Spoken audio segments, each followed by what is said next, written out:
This video is about the cQ-Control panel. First, we'll add the sub-window spacer. And then we add the control panel, drop it on the main chart. These are the default settings. What this does is it basically allows you to change symbols or the scale or the time frame. It also does a little bit more.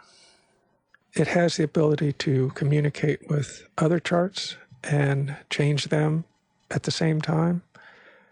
For example, right now I have these three charts. They all have the control panel on it, and I can change the time frame.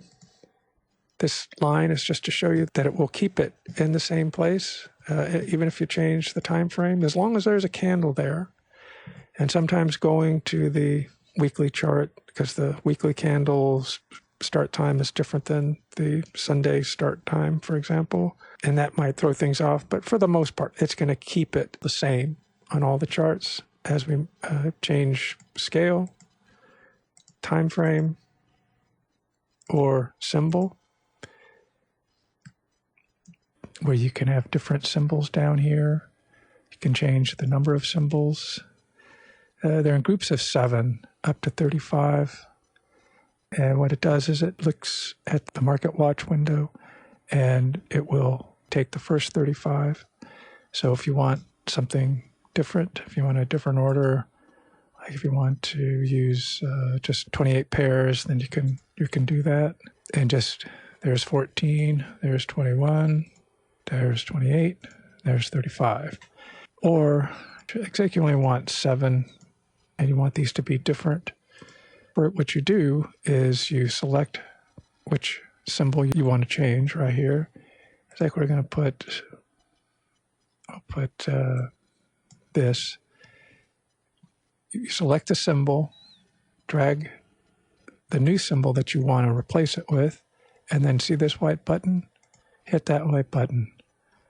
You can do it for all these if you want that, for example. So you have to select the symbol first, and go over here, find whichever one you want to use. I don't necessarily want that one. And hit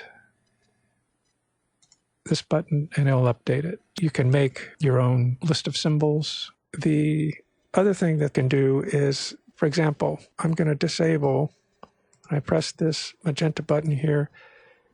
It makes it so that you can have different time frames on each of these charts. Actually, I'll do it this way. So here I have 1 hour on this chart, 4 hour on this one, and the daily on this one. We'll zoom in a little. And then this arrow down here, you go to your lowest time frame, click this arrow, and what you can do is you can walk through and do your multi-time frame analysis. As you can see, the 1 hour chart's going through, and every time it advances, what it does is it tries to keep it so it's not showing you the current candle, say that the 4 hour is on. It's like it's on or within a 4 hour candle. It won't show you the candle. It'll show you the candle after that candle is done. Same thing with the daily chart. As long as that candle hasn't completed the full day, it won't show you that candle. Or you can just set these all to the same and we'll put it to the 1 hour, and you can change them all at the same time if you want. The other thing, if you want to leave it at the same time and you don't want to change, or you don't want the symbol to change, you want to have a different symbol on each chart and then walk through it like that. It will keep it at the same time, but you're seeing all these different charts if you want to do correlation type stuff. It also has 4 presets down here. Like right now, I can save this preset, and what it does is it will save what each of these are. There's really only 4 presets for an MT4 platform. they're global presets. So you can change the number of symbols, for example, and maybe we'll put that in 2. If you go back to 1, it's as long as you hit the save button, it will remember everything. Like if we change this and we change that, change this, and then you have to hit save it again. It's like you went back to this one and you come back, it remembers those settings. So, and then, for example, if you want to use different scales on each chart, that's what this red button does, is it disables the global change for each chart. You have to go and click it. The other thing that this has is it has what I call a tandem mode. Here, I'm going to put it on the 4-hour, and I'll put this on the daily chart. I'll turn this on, and see when you click it, it will turn it on all of them. And what it allows you to do is just move the chart like this. It's not that accurate, just because it just isn't that high. But it's close. It gets like if you're just kind of scanning through looking for a place, of interest that you're trying to find or something, it will move them all that way. And for example, if they're all set to the same time frame, usually you can move things around like that. So that's what that button does. If you're using the vertical line indicator, see this up here? This reposition global charts, when the vertical line is moved, you have to set that to no. Otherwise, things will get kind of funky. So you definitely have to set that to no. The other thing it has are these time presets, and these you can store here. And we'll just say that this point in time is interesting. So we save that in a preset, and I'll put a line over here just so I'll put one down here. And say I just move this and remove this, and then you go back and hit it, it will remember where you were at. So you have 4 of those.